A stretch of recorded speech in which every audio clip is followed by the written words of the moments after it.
Hip cars. So hip cars is going to be taught in two different positions. We're going to teach you how to do it in standing, and then we're going to teach you how to do it on all fours. Before we get into the standing position, we have to understand that the pelvis and the socket of the hip joint is really important, because once we establish the foundation of the hip joint, then we can better understand how to move and lubricate the hip. So when we go through the hip cars, the general movement looks like this. Grab any type of chair, wall, sturdy structure that you can hold on to.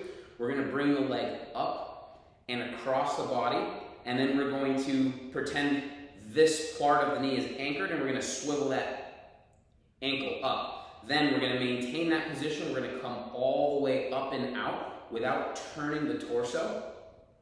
Then, again, I'm going to visualize this part of my knee being anchored, and I'm going to lift my hip or my ankle up towards the ceiling to rotate my hip. Now notice, if I do this motion, it's hip motion.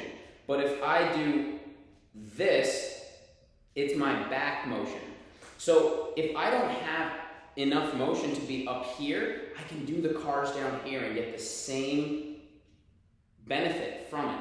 So we're going up and across, we're coming out, we're maintaining that position, we're swiveling the ankle up. Once we hit a roadblock there and we feel like we want to move from the spine, we stop, and then we drive that ankle back behind us and we come down. I'll show you a regressed version of that. If all I got is this, I'm going to come up and across, the knee crosses my body. I'm going to come out, angle shot from the side, I'm going to come up and then push back. And that is a hip car. If you're doing it right, you should also be feeling some burning in the opposite hip joint, because these muscles are actually helping you stabilize to mobilize this hip. So we're stability on the left to mobilize the right. So that is hip cars in standing. So one of the main reasons why we actually do cars in the quadruped or on the all fours position too is because a lot of people have some trouble, just like with the shoulder cars, with some closing angle pain in the hip. And what I mean by that is when we're going through the hip cars and we go to elevate the ankle up towards the ceiling, one of the most common complaints is pinching in the groin. That's closing angle pain when we're doing hip cars, and we want to avoid that.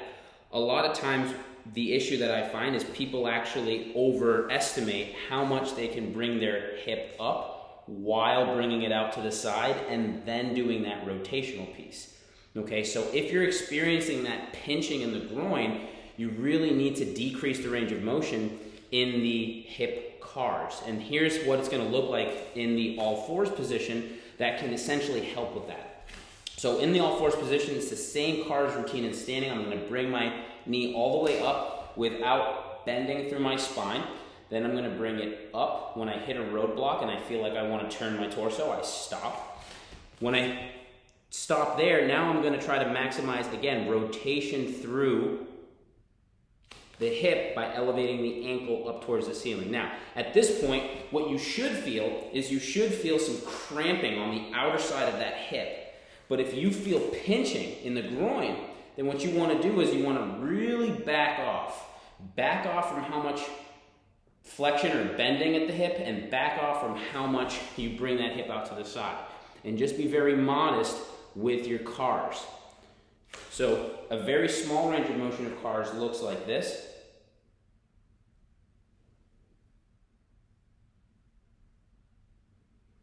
And then notice when I kick up, I'm trying to kick up without letting my back arch. Because again, I want to create motion in my hip socket right now. I don't want to create motion in my lower back. Okay? So if you're getting groin pain or pinching with the cars, what you want to do, back off. You should feel, again, that cramping when I go to rotate my ankle up towards the ceiling.